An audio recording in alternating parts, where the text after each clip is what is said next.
I was once in a terrible accident. I was on my way home from work, but the elevators were out of service. I had to take 6 flights of stairs, and after a 12-hour shift, I wasn't paying attention. I had a terrible fall, and when I opened my eyes, I couldn't move. I could barely breathe, and I could see my hand twitch in the corner of my eye. It took me a moment to realize that that hand was mine. I couldn't feel my fingers. In a couple of seconds, I had gone from on my way home to barely alive.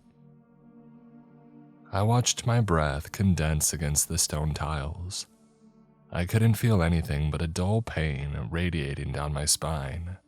The more I thought about it, the more my pulse hammered, and the more lightheaded I felt.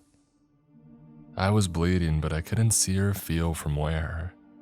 I couldn't call out for help. It was as if one of my lungs was lagging. I didn't know where one breath started and another ended. Luckily, my coworker Andrew was working late. He found me and stayed with me until the EMTs had arrived. From that point on, I barely remember anything. Apparently, I was alone on that floor for about 20 minutes. I was lucky to be alive. It wasn't a full-on broken neck, but a severe fracture. I had to go through countless surgeries. Thank God it happened on company property and that I was fully insured. Not only did I get the best possible treatment that money could pay for, but they also authorized any additional payments for pretty much whatever my doctor would recommend. But despite that, I was a wreck. Looking back at that time, I was barely alive. I was just waiting for life to come back, but it never did. I improved, but they could tell early on that I was suffering from nerve root damage. It left me partially paralyzed in my right leg. There were a couple of issues that would flare up from time to time, but nothing life-threatening. Just little things like a random pain in my ring finger, or hearing a snapping noise when I yawned. But coming to the realization that I wasn't going to make a full recovery was devastating. It felt like my best days were behind me, and every reassuring word was like a sarcastic jab. Over time, I got back on my feet.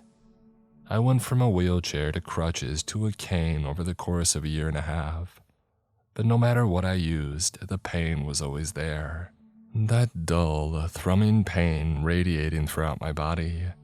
And every now and then I would get a shortness of breath when standing up, bringing me right back to that memory of my face pressing against that floor, watching my shallow breaths condense on the stone tiles.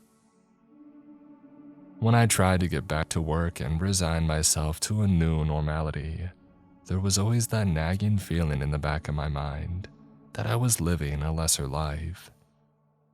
So while I kept up appearances, I was resenting what I had become.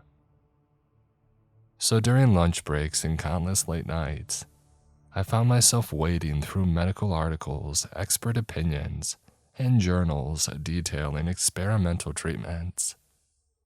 Nothing was decisive. There were no secret tricks.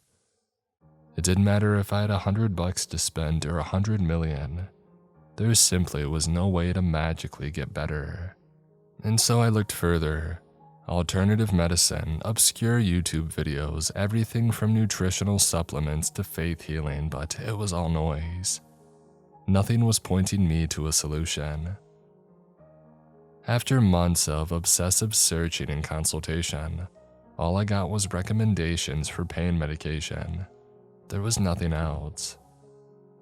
And then came a late September night which set me on a new path. I was browsing the blog of a woman who had gone through a similar experience as me, and she was documenting the many struggles that she had faced along the way. I spent a couple of hours reading her thoughts and watching a couple of shorts when I noticed something in one of her comment sections. There were rarely any comments at all, but this one stood out. It just said, S. Brown. That could mean 1,000 things, but to me it sounded like medication. I had heard them all at that point. I had a whiteboard with the top 250 list of various quack solutions that I had heard, and this one wasn't on there. While I was skeptical, it was still another lead. There were no responses referencing this, there were no video replies, and the account had no other comments. All I had to go off was S. Brown and the nickname of the poster, Lluvia. It's Spanish for rain. I figured it might be a kind of supplement or off-the-books medication, and so I followed the trail. I searched for all kinds of combinations of rain, broken neck, S-Brown, and a bunch of other topics.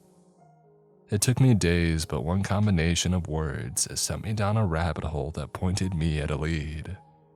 It was one of those sites where you could secretly rate your workplace. A couple of disgruntled workers had rated an employer of theirs particularly low. There were no mentions of S-Brown, but I think the algorithm latched onto it for some other reason. They wrote as such: "Oh, my supervisor has been terrible since her accident. Constant unpaid overtime, threats and accusations. She's taking it out on everyone. I don't care if she's in a wheelchair.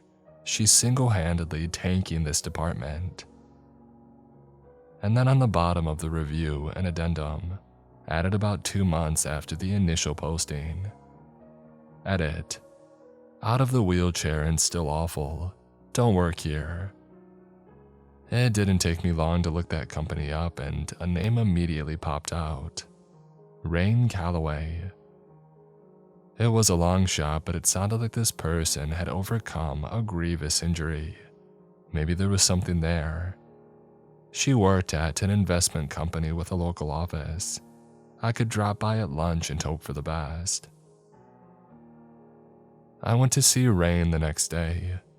While the lead was tenuous at best, it felt like I had to try.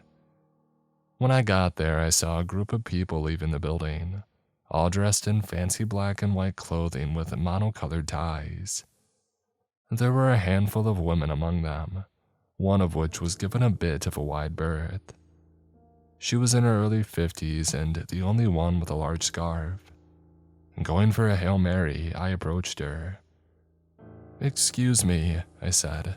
"Are you Rain?" She looked up at me. She had dark blue eyes, the same color as the sunflower brooch on her scarf. She raised an eyebrow, slowing down. "What of it?" she asked. "I have a question about a comment that you made." She rolled her eyes and turned her back on me. "It said something like S. Brown," I continued. "I don't know what it means, but I get the feeling that you could help me." She froze. Her colleagues waited for her, but she waved them off. She approached me, looking me up and down with a stiff neck. "How bad is it?" she asked. "Pretty bad. Bad enough to get in trouble for it. If I can get rid of it, then yeah." "You can," she nodded. "Yeah, you can get rid of it." She invited me out to lunch, asking me a couple of personal questions. I told her about my accident and the lingering issues that I had. She in turn talked about getting hit by a car. She had been paralyzed from the waist down for 2 years, but obviously she wasn't paralyzed anymore. I looked up for my salad. Rain had this intense stare like she was weighing my soul. "So what's the secret?" I asked. "There's a guy," she explained, "but it's gonna cost you." "I've got some money put away," I sighed. "Just give me a number." "Not that kind of cost," she said, shaking her head. "But we can figure it out." We exchanged contact information. As I left, the pain in my leg was worse than ever. The prospect of getting rid of that pain kind of emphasized it. It was like having a cut on the tip of your tongue. You can't stop poking at it once you know that it's there. That night as I went to bed, I got a text message. A time and a place, no details. Looking it up online, it seemed to be a hotel, but I got no room number, no directions, and nothing. The next day, I went straight from work to that hotel. I had dressed up in a business casual blazer and hoped that they wouldn't stare too long at the cane. Then again, if these people worked with those who had been in accidents, chances were that they wouldn't even notice the cane. But why the secrecy? I got to the hotel at about 6 p.m., a pretty fancy place, at least 4 stars. There was a small fountain in the lobby with a black marble floor. It smelled of flowers and chemicals. As soon as I entered the lobby, there was a man by the elevators waving me over. "Oh, this way, sir." He pressed the button for the 12th floor for me but didn't say anything. It was as if I was supposed to know what to do already. I stepped into the back of the elevator, trying my best to stay calm. 100 thoughts ran through my head as music played. I had no idea what to expect, but I sure as hell didn't expect what I got. The doors opened to a scene straight out of a movie. Wide open double doors guarded by burly men with visible gun holsters. I could smell cigar smoke all the way out in the hallway. There was live music playing from one of the rooms further in as these gorgeous, marble-sculpted people wandered back and forth, serving hors d'oeuvres from silver platters. I got a lot of curious eyes on me, but they calmed as soon as they had noticed the cane. Stepping forward, one of the doormen stopped me. I thought he was going to check my identification or ask me to leave, but instead his features softened. "You need any help, sir?" No, I'm good," I said. "Thank you." "Enjoy your stay." There were about 25 guests in total, catered to by a staff of about a dozen. It was hard to get a good read on the other attendants, both because of the dim lighting and cigar smoke, but also because a lot of them seemed busy. Some were stuck looking through their phones while others were having intimate conversations with one another and the servants. "You lost there, boyo." I turned around to see a man that can only be described as a living scarecrow. At least 6'7", pale, with white hair combed back and gelled. Intense blue eyes hidden behind a pair of sunglasses. "I think you're looking for the man in the inner sanctum," he continued. "Just follow the crutches." The crutches? Now you can't miss them. And with that, he laughed. Just like he had said, there were crutches covering the western wall. Some short, some long, some old. There was a wooden one that looked like it was about to fall apart. There were a couple of display cases lining the wall, showing off various strange items. The first one that caught my eye was half a human skull dipped in silver. There was a plaque next to it. The Society of Broken Necks. That was it. S-Brown. It was a shortened code for whatever this group was, and the half skull was an icon. But what the hell had I gotten myself into? Was it a cult? I was browsing the many strange items displayed, trying to figure out what kind of people I was dealing with. For example, there was a film reel for something called The End of Eternity, with a framed certificate of authenticity from director Roy Hampton. I was reading through the fine print when somebody tapped my shoulder. Rain. "He got a copy from the congregation at the 12th Sky Assembly," she said. "Insane people, but they got all kinds of stuff." "Is it any good?" "Oh, I haven't seen it," she smiled. "I don't think you're meant to." "Then why have it?" "Because others don't." It was time to meet the man of the hour. I never got to know his full or real name, but they all called him Garland. The first time I saw him, he was sitting in what can only be described as a leather throne. He kept his hands in 2 bowls of magenta-colored sludge, like a porridge. It smelled of chlorine and artificial flowers. Garland was the kind of person where you can't tell how old they are. He had the face and hair of a teenager, but the gray in his beard stubble suggested that he was older than he appeared. I couldn't get a good look at him though. I could barely see anything through the dark and the smoke. Rain went ahead, clearing the way for me. Approaching him, she turned to introduce me. "I brought you a special friend," she said, pointing at me. "I can see that," Garland smiled. "Nice cane." He leaned back in his seat, keeping his hands soaked. He was very deliberate in his movements, like he explored every single muscle. Without breaking eye contact, he nodded at me. "I can help you with that." The rest of that night, I was one of the in crowd. I literally just had to hold out a hand to get a drink. Turns out Garland co-owned the place. He was a silent partner to a variety of hotels, motels, hostels, and event planning services.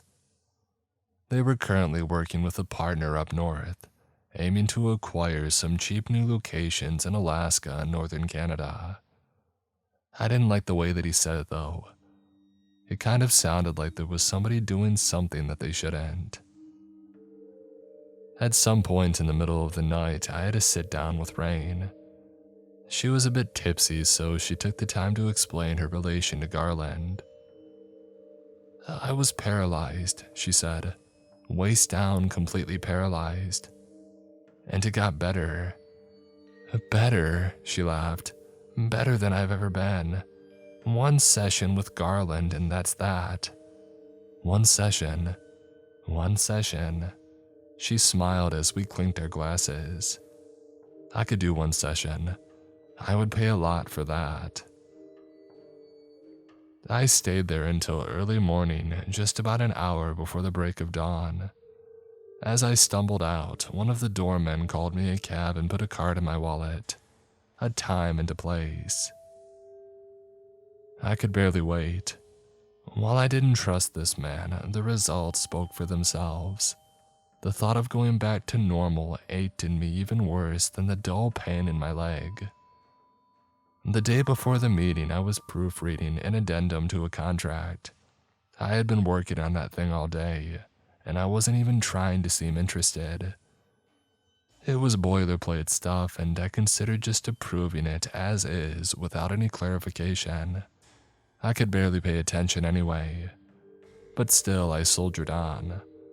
I was on the last page when I got an email from a throwaway account, and the initial line read, "Our dearest broken neck friend." It was Garland and his people contacting me ahead of my scheduled appointment. Instead of payment for his services, he asked for some information. It wasn't anything big, just a copy of the document that I was working on. How he knew what I did for a living was disconcerting at best. There was no way. While it wasn't important in the big scale of things, it was technically a company secret.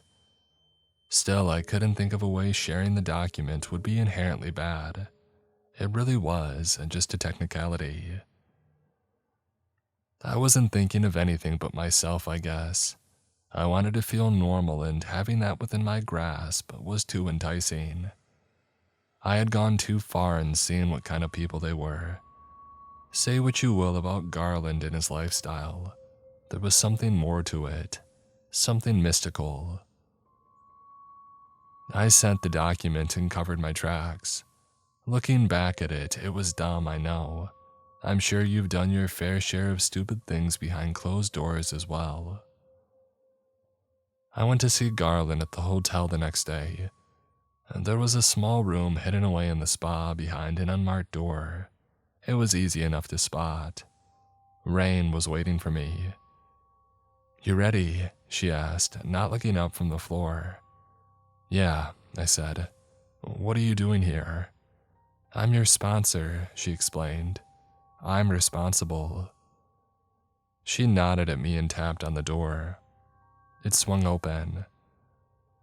It was a plain white room with a single comfortable chair. It had the same strange chlorine smell that I had noticed the last time I met Garland, the stuff that he rubbed on his hands. Rain motioned at me to sit down, and so I did. I think I must have dozed off. At some point, Garland was just there. I never heard him enter the room, and he hadn't been there when I had first arrived. And yet there he was.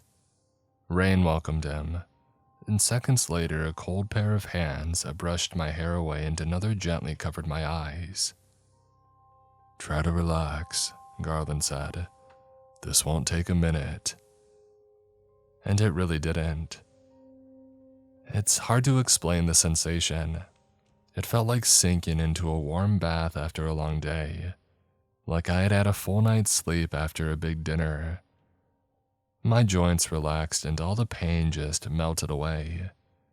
As the pain in my leg evaporated, I almost cried. There was a tap on my shoulder, and when I opened my eyes, it was just me. And I felt fine. The next few days were amazing. I could literally dance all the way to work if I wanted. I slept better, food tasted better. My hair felt thicker and my skin got a bit of a sheen. Everything was just better. The only thing I noticed was that the muscle in my leg was still a bit off. It was as if the damage was still there but hidden away. I was so thankful. I would have done anything if Garland came asking. And it didn't take too long before he did. Another email dropped, this time asking for a whole slew of documents on our next project. Secret stuff, the kind that you can go to jail for talking about. And while I was thankful, I had no intention of incriminating myself. And Garland didn't like that, not one bit. I got one last message from that automated email address. "I can take it all away," it read. "You got 10 minutes. I didn't know what to believe, but given how suddenly I had gotten rid of that pain, it wouldn't surprise me if it was just as simple to return it. At that point, I still thought it was some kind of alternative medicine kind of deal. Maybe that was the scam, having to go back in for refills. Either way, I wasn't about to let it all go to waste. It was just words on paper, it couldn't hurt me. Besides, there were plenty of people at that party who had probably colluded with Garland for a long time, and they all seemed fine. And so I justified it over and over, trying to make it seem like a good idea. So yeah, I sent him whatever he wanted. Seconds later, I got invited back to the hotel. And that's sort of how it went for some time. Garland would check on me and I would send him copies. He would invite me over to the hotel for pretty much whatever I wanted. And yeah, I knew it was bad, but I felt amazing. It was impossible to feel bad about my choices when everything in my body was screaming at me that this was the right thing to do. I got to sit in on all kinds of meetings between Garland and some of the other broken necks. They were talking about renting out a hotel for something they called the Blue Hill Tribe Meeting. It sounded like an event just like any other, but something about the way they talked about it made it sound shady as hell. There was always someone strange at the door. People wanting to hire a stepminder, a guy who collected rare organs, a group of people who talked about getting backroom access to a hotel. I'm not sure why, but it sounded like they were sneaking into rooms. These were shady people, and I was okay with it. It was like a drug. I couldn't stop myself. It felt like my body was in better condition than it had ever been. And yet, I would slip up every now and then. My leg wasn't really okay. It just kind of felt like it was. I would see this in the other people too. Rain, for example, as soon as she took off her scarf, her head would bob back and forth, like her muscles weren't supporting her. Other people in the society had a variety of issues, but Garland had helped them forget it. One guy had an inverted knee like an ostrich. There was a woman who had an arm she could twist and turn any way that she wanted. Hell, even the doormen seemed to have issues. I think they had actual broken necks. The thought hit me that some of these people might actually die if it wasn't for Garland and his treatment. Maybe they really didn't have a choice but to serve. I couldn't help but to notice some cracks in the veneer. It started with Rain. She was having trouble giving Garland something that he had demanded once, and he wasn't happy about it. He invited me over to the side of his throne in the middle of a society gathering and raised his hand out of the bowl. Pointing at Rain, his hand seemed to mummify. Seconds later, Rain's head swung back and forth like a bobblehead, as whatever strength she had had in her neck had waned. She begged and pleaded and then collapsed to the floor. She swore that she would get it done, whatever he wanted. Rain laid on the floor like a broken doll, barely able to move her eyes and arms. She had trouble breathing. I wanted to go up and help, but I couldn't. The entire room was acting like nothing was happening. When Garland was satisfied with her promises, he raised his other hand at her. His hand mummified and Rain's legs started moving again. I offered her help, but she got up on her own. As she stormed off, Garland waved me over. "You keep doing what you do," he smiled, "and that won't be you." This was the status quo for months. At least once a week, I would go see Garland. He got me a new car, paid for an apartment, and whenever I ran into a problem, he would fix it, be it economical, physical, or whatever. He had a guy for everything. Stocks and investments, he had a sure thing. A private jet to Italy, on the ground in 6 hours flat, no questions asked. But I saw some nasty stuff. People losing control of their bodies, falling to the floor screaming. Entire groups of people begging at Garland's feet. He would hand out gifts and punishments like it was nothing, seemingly at random. But to me, I was doing okay. There had been no repercussions. I was fine. But that changed. My company was running into issues where competing firms were beating us to new contracts. We were facing contract breaches and a loss of revenue. Our stock prices were tanking, and somebody was buying out minor share investors. All of a sudden, we were getting uncomfortable questions. People being called in for meetings. IT was checking our emails. Sure, I had covered my tracks, but I was getting nervous. And in the middle of all this, Garland wanted more. He didn't care if I got caught or not. He wanted his, and nothing I said would get in the way. But I literally couldn't get his documents anymore. It was a red alert. I was sweating bullets. I sent back a message telling him that I couldn't get to it, and I got the same standard message as always. "I can take it all away. You got 10 minutes. I tried to explain that I couldn't get to it. I checked if I could log into an alternate account and access the folders anonymously, but there was no way.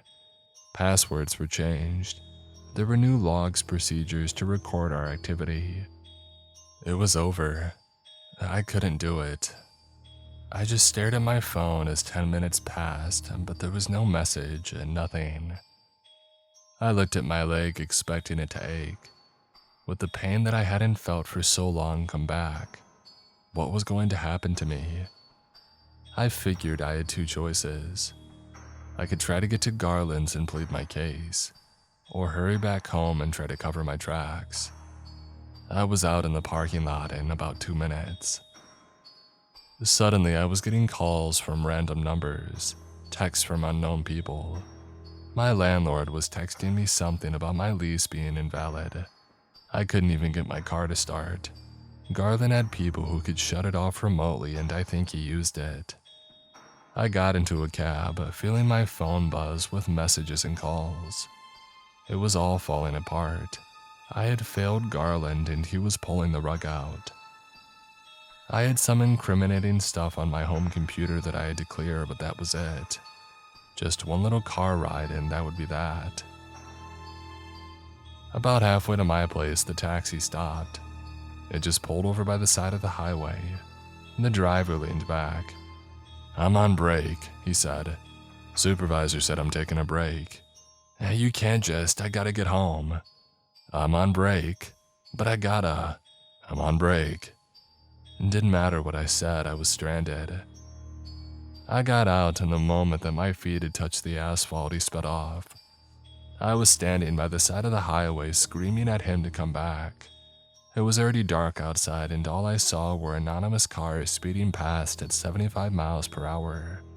I could barely navigate anything on my phone. I kept getting pop-ups. They had devolved from messages to constant spam. My internet connection was down too. Garland was pulling out all the stops to show his disapproval. I managed to get to a diner further down the road, an old-timey place meant for about 12 guests at most. There were just a handful of other people there, mostly truckers. It sort of looked like a refurbished bus with a kitchen welded on. I hurried inside asking if I could borrow a phone to call a cab. The two other guests followed me with their eyes, unsure of what to make of me. The owner didn't seem to mind. She could tell that I was having a rough day. She picked up her phone and dialed a number. I barely got the time to sit down before I saw her expression change. Somebody was calling her. I was probably being tracked. She turned to me, looking through a hole in the kitchen door. She shook her head and told me that she was sorry. Moments later, she was out the door and the lights went out. 3 men entered the diner. The 2 truckers looked at them and then me and promptly left.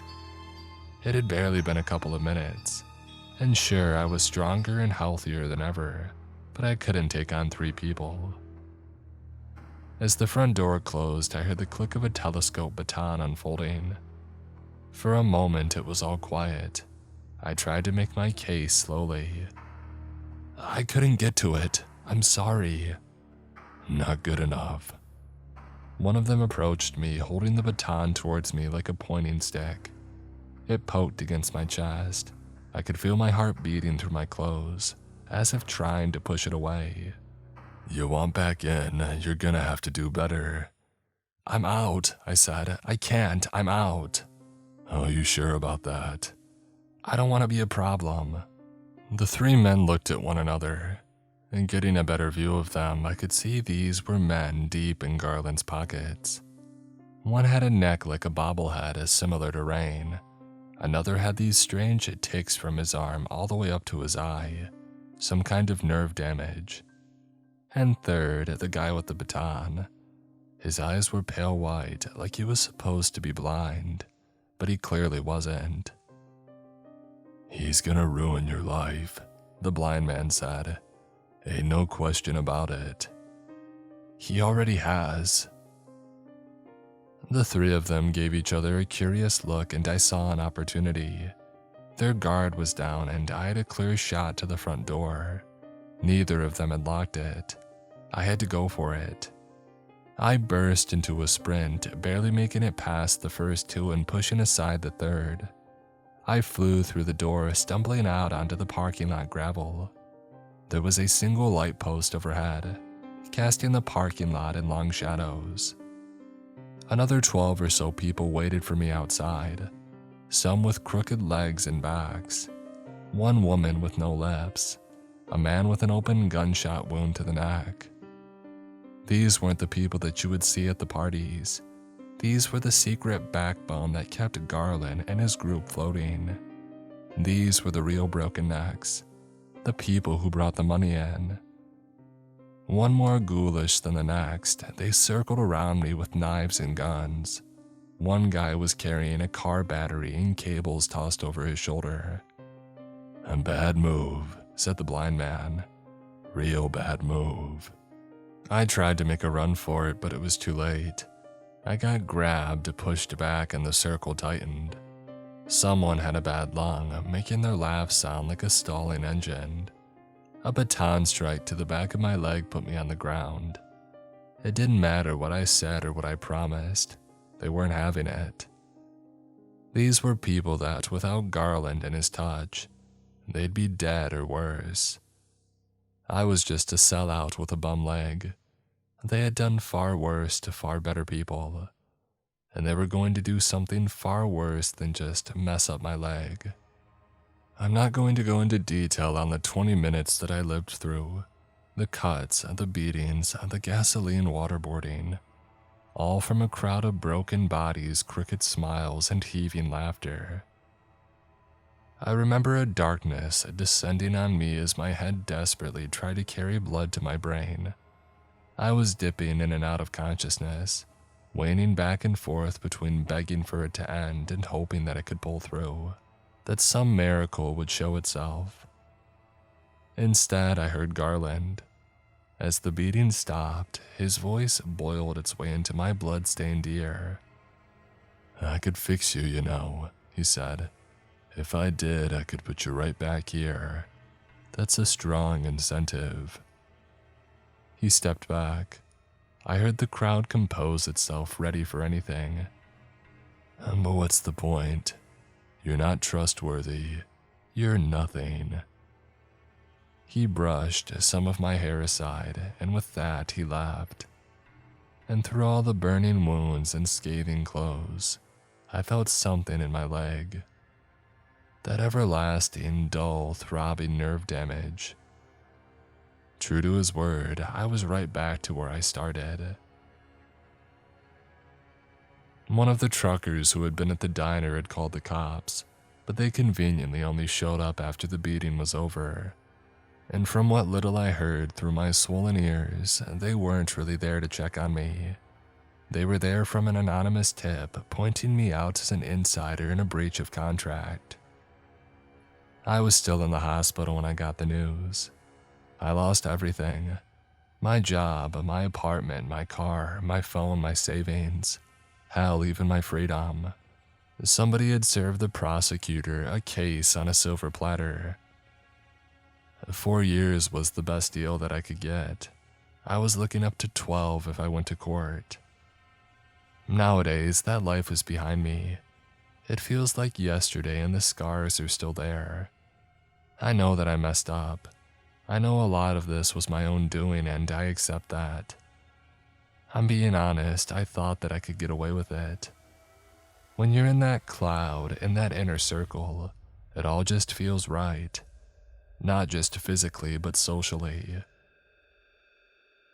I've seen Rain a couple of times. She's back in her wheelchair. I don't think Garland appreciated her role as my sponsor, but she's not out of his good graces yet. She still has her job and she refuses to talk to me. I think Garland is keeping her on a short leash, and if she does well, she might have a way back in. But me, I'm out. I don't know what the society does nowadays, and I'm not sure I want to know. I don't want anything to do with that part of the world anymore. I guess I should be thankful that they didn't take me out completely. Maybe I'm worth more as an example. Once I publish this, I'm sure they'll notice. I won't get far limping with my cane, but maybe that's for the best. I'm done.